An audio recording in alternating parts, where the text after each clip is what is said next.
नमस्कार, मी वैद्य अनुराधा देशमुख, MD आयुर्वेद. मी आज आपल्याला शिशिर ऋतूबद्दल थोडीशी माहिती सांगणार आहे.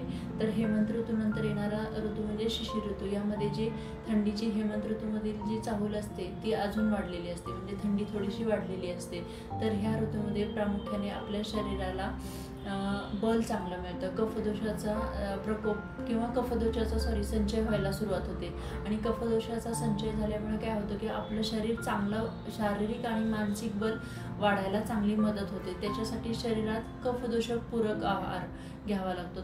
जसं की गहू आणि गव्हाचे पदार्थ आहेत, दुधाचे हेल्दी पदार्थ आहेत, अंडी आहेत, मांसाहार आहे, किंवा सगळ्यात महत्त्वाचं म्हणजे ह्या ऋतूमध्ये उष्ण आणि स्निग्ध जे की तिळगुळाची पोळी असतील, तिळगुळाचे लाडू असतील, डिंकाचे लाडू असतील, अशा पौष्टिक पदार्थांचा आवर्जून शरीरासाठी गरजेचे असतात, त्याचा समावेश केला जावा. तसेच या ऋतूमध्ये फळभाज्या, पालेभाज्या ह्या विपुल प्रमाणात अवेलेबल असतात. सो त्यांचाही आहारात योग्य प्रमाणात उपयोग करता आला पाहिजे.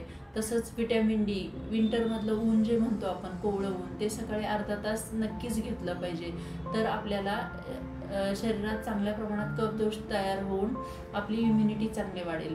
आणि ह्या ऋतूमध्ये अंगाला तेल मालिश करून वाफ घेणं हे अतिशय उपयुक्त ठरते, जेणेकरून व्हिटॅमिन डी डिफिशियन्सी असेल किंवा शरीरामध्ये होणारे इतर स्नायूचे, मांसाचे विकार असतील ते कमी व्हायला मदत होतात.